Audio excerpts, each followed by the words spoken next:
My name is Elena Carter, and for 6 years, I slept beside silence. Not the peaceful kind. Not the comforting quiet of someone resting next to you. I mean the kind of silence that eats you alive. My husband, Adrian, fell into a coma after a ski accident.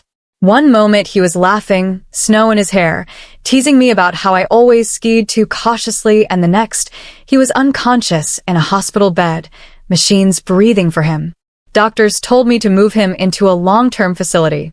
They said home care would be too expensive, too exhausting, too unrealistic. But Adrian wasn't a case file to me. He was my life. So, I brought him home. For years, my world shrank to the size of that bedroom. I learned how to lift him without hurting his spine. I memorized medication schedules. I bathed him, shaved him, read his favorite novels out loud, even though he never reacted. Every morning, I dressed him myself. Every night, I whispered the same thing into his ear. I'm still here. I'm not going anywhere. Most nights, it was just me and the soft beeping of his heart monitor. Until 3 months ago. That's when things started changing. At first, I thought I was imagining it. I would put him in a blue shirt before leaving for errands, and when I came back hours later, he'd be wearing the gray one. Folded neatly in the hamper, like someone had done laundry.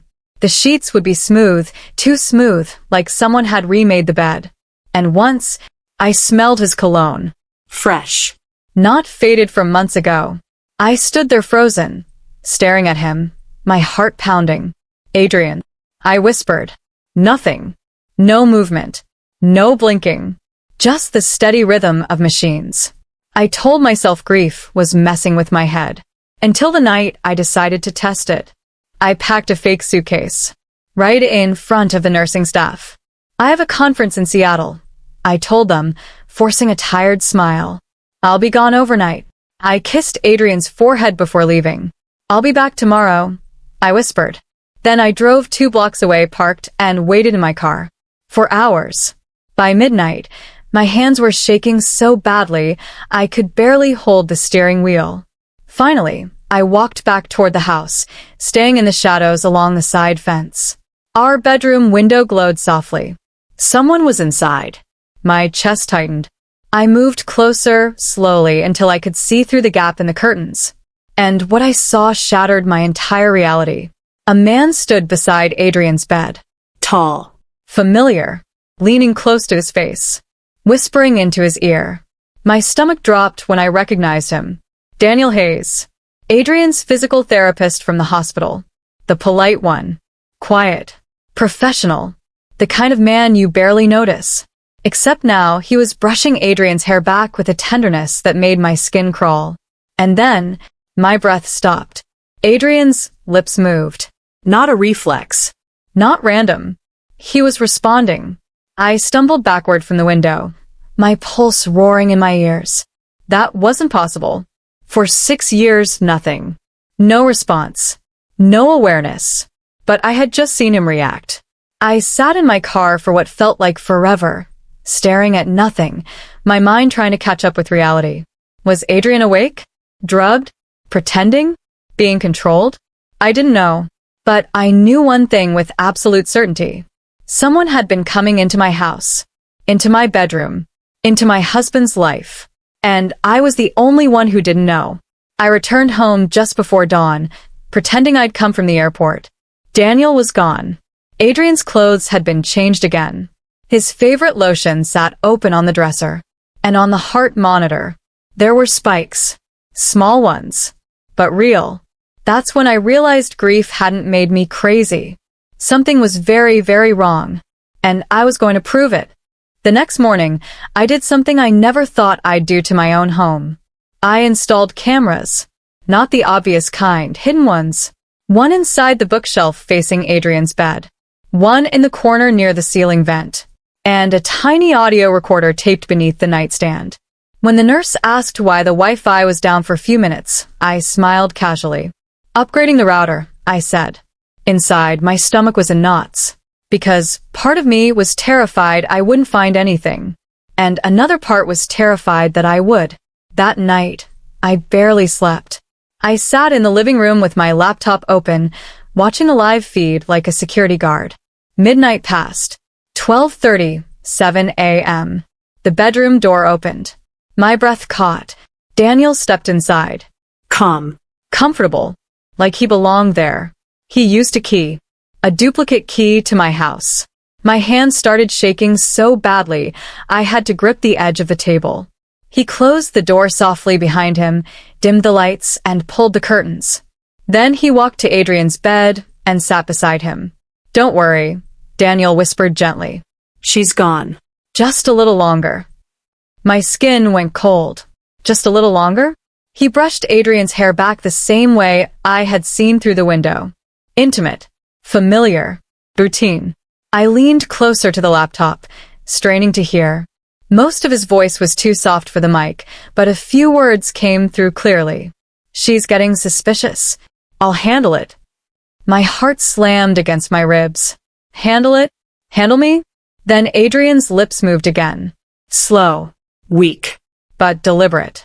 Tears blurred my vision as I stared at the screen. He was conscious. He had been conscious. For how long? Daniel stayed nearly 30 minutes before leaving quietly. The moment the door closed behind him, I collapsed back into my chair, shaking. Nothing about this made sense. If Adrian was awake, why hadn't he told me?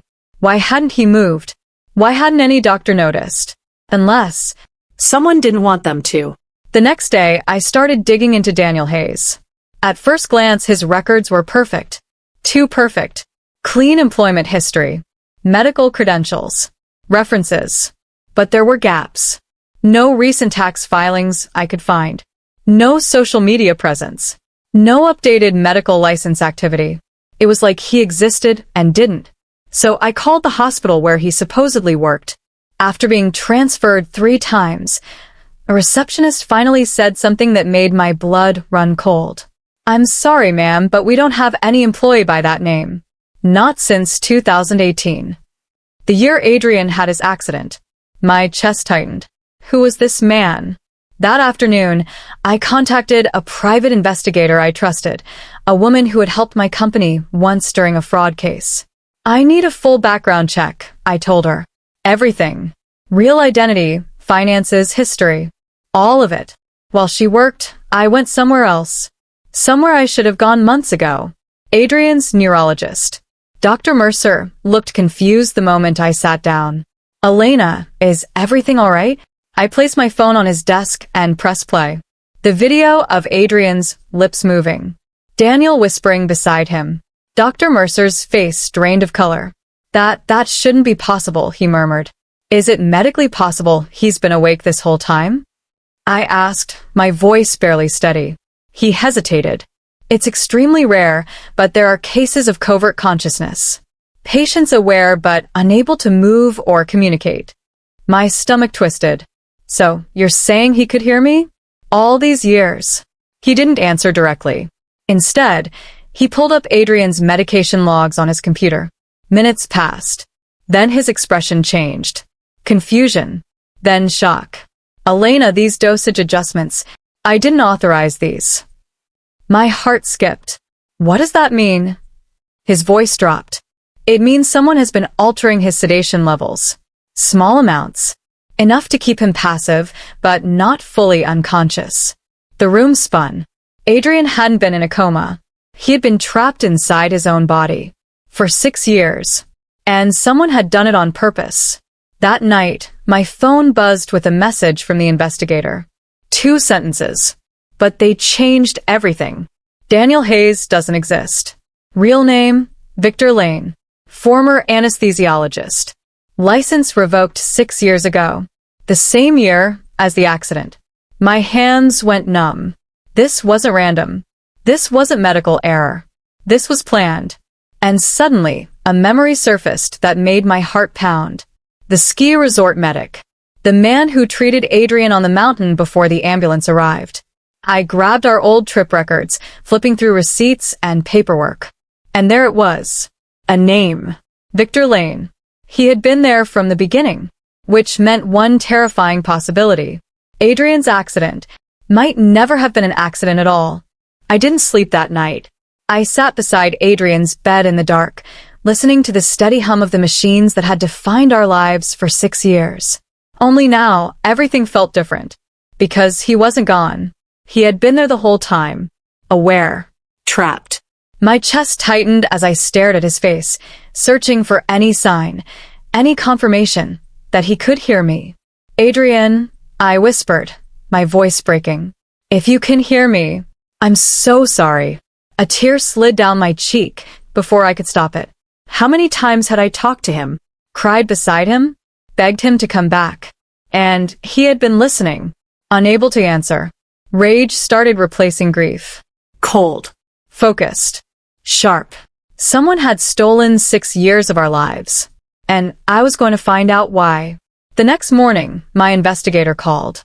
Elena, this is bigger than we thought, she said quietly. My stomach dropped.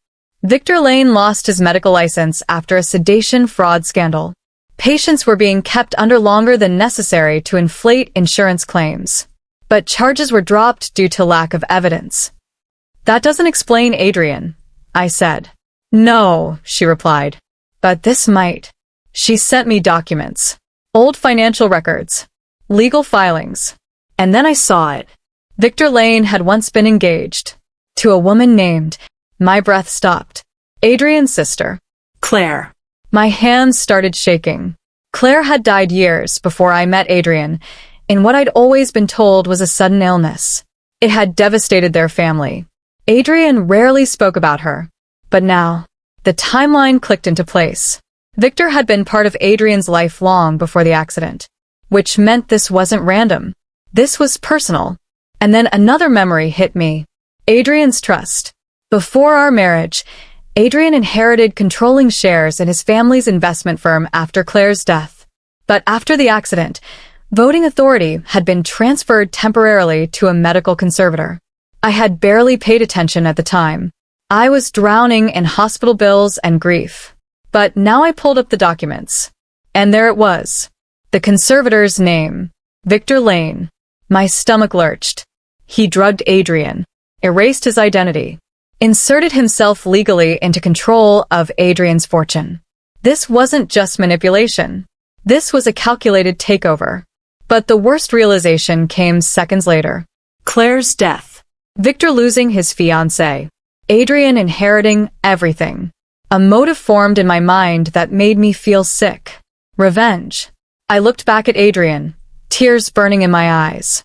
You knew him, I whispered. Didn't you? His face remained still.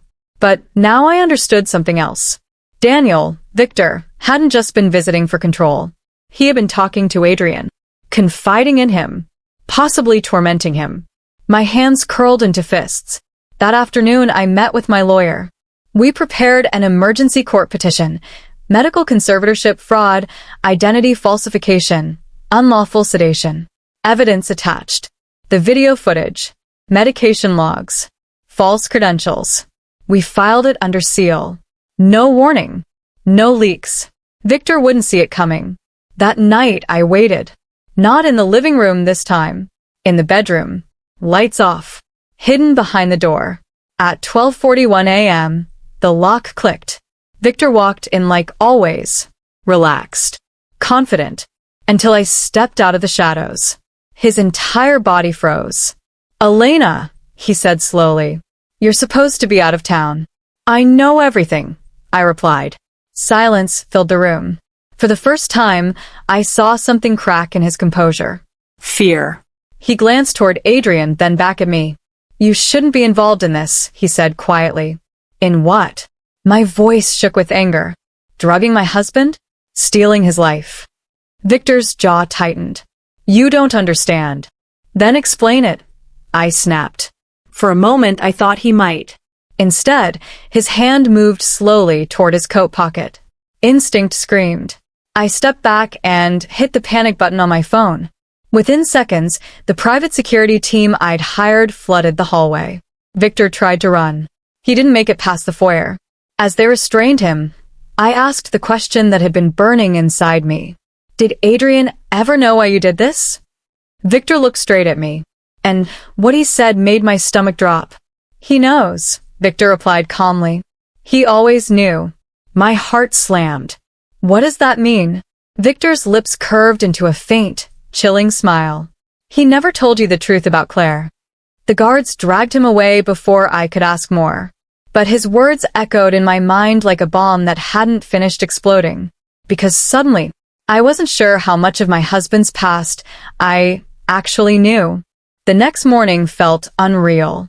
Like I was moving through someone else's life. We were in court by 9 a.m. My lawyer presented everything. The footage, the falsified medical records, the proof that Victor Lane had been impersonating a licensed therapist while secretly controlling Adrian's conservatorship. The judge barely needed 15 minutes. Victor's legal authority was revoked immediately. A criminal investigation was ordered on the spot. Just like that, 6 years of control collapsed. Adrian's estate was returned to him, but he still hadn't moved. Justice didn't feel like victory. Not yet. Because I still didn't know the truth. That afternoon, I sat beside his bed alone. Sunlight filtered through the curtains, casting soft gold across his face. I took his hand gently. I know about Victor, I said quietly. About Claire. About everything. My voice trembled.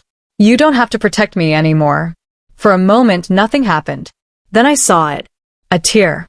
Sliding slowly from the corner of his eye. My heart stopped. Adrian. I whispered, leaning closer. His lips parted slightly. A faint breath escaped. And then, a whisper. So weak I almost missed it. I was afraid. A sob broke out of me before I could stop it. I'm here, I said quickly, gripping his hand. I'm not going anywhere. His eyelids trembled. Then, for the first time in 6 years, they opened. Clouded. Unfocused. But open. Emotion crashed over me so hard I couldn't breathe. Doctors rushed in minutes later, monitors beeping wildly as his brain activity spiked. But all I could see was him. Alive. Back. When we were finally alone again hours later, his voice was still barely stronger than air. I didn't tell you about Claire, he whispered. You don't have to talk now, I said gently. He shook his head, a tiny movement, but real. I should have years ago. My chest tightened. What happened? I asked softly. His eyes filled with pain. Claire didn't die from illness, he said. The words hit like ice. She overdosed, he continued. Prescription sedatives. Victor supplied them. He was experimenting, trying to prove something with dosage tolerance. My stomach turned. She trusted him, Adrian whispered. I found out and I was going to expose him. That's when the accident happened. Pieces snapped together in my mind. Victor hadn't just wanted revenge. He had needed silence. Permanent silence. You think he caused the crash? I asked. Adrian's eyes closed briefly. I remember dizziness before I fell, he murmured. He treated me on the mountain. Gave me something before the ambulance came. My hands started shaking. Victor hadn't just taken advantage of the situation. He created it. But Adrian wasn't finished. Elena, he whispered.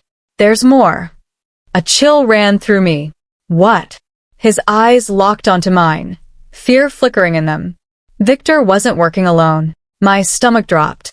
Who? I asked. His lips trembled before the words came out. My father. The room went silent. My mind rejected the idea instantly. No, I said. That doesn't make sense. But deep down something clicked. Adrian's father, Richard Carter. CEO of Carter Global Holdings. Powerful. Ruthless. Obsessed with control. When Adrian inherited company shares after Claire's death, tensions between them had grown. Richard believed Adrian was too emotional, too independent to run the empire. After the accident, Richard had supported the conservatorship. Without hesitation. He knew. I asked, my voice barely audible. Adrian nodded weakly. He told Victor, keeping me incapacitated would stabilize the company, prevent scandal about Claire. Rage ignited in my chest like gasoline catching fire. He let this happen to his own son? I whispered. Adrian's eyes filled with tears. He said it was necessary. Something inside me hardened in that moment. Victor was only part of this. The real power behind it was still free, and I knew exactly what I was going to do next. I didn't wait. Within 24 hours of Adrian waking up, I went to see his father. Richard Carter's office sat on the top floor of a glass tower downtown, the kind of place designed to make people feel small before they even stepped inside. But I wasn't small anymore. Not after what they had done. His assistant tried to stop me. "Mrs. Carter, do you have an appointment?" "I'm not asking," I said, pushing past her. Richard looked up from behind his massive desk, irritation flashing across his face. "Elena, this is highly inappropriate." I placed my phone on his desk and pressed record. "Adrian is awake," I said. For the first time in the years I'd known him, Richard Carter went pale. "That's unexpected," he replied carefully. Unexpected. Like his son was a quarterly earnings report. I leaned forward. "He told me everything," I said. "About Victor. About Claire. About you." A long silence stretched between us. Then Richard exhaled slowly and leaned back in his chair. "I suppose there's no point denying it," he said. The calmness in his voice made my skin crawl. "You drugged your own son," I whispered. "I preserved the company," he corrected coldly. "Claire's death would have destroyed us. Victor needed protection. Adrian was emotional, reckless. He would have gone to the authorities." "So, you let them keep him sedated for 6 years?" My voice cracked with disbelief. Richard's expression didn't change. He was alive, wasn't he? The words hit harder than any slap. "You stole his life," I said. "I secured his future," Richard replied. "And yours. Everything you have exists because I made difficult decisions." My hands shook with rage. "You don't feel anything, do you?" His eyes met mine, completely unbothered. "Feelings don't build empires." That was all I needed, because the entire conversation was recorded. Within hours, my lawyer had the audio. By the next morning, federal investigators did too. Then the media. The story exploded. Corporate conspiracy, medical abuse, illegal conservatorship, attempted murder. Richard Carter resigned within 48 hours. Criminal charges followed soon after. Victor Lane was already in custody. For the first time in 6 years, the nightmare was over. But healing, that was something else entirely. Adrian's recovery was slow, painful, learning to walk again, speak clearly, use his hands. Some days he felt trapped all over again, frustration flooding his face when his body didn't cooperate. But we faced it together. Every step, every small victory. Months later, we left the city behind. No skyscrapers, no boardrooms, no ghosts. We bought a quiet house near the ocean. The air smelled like salt and freedom.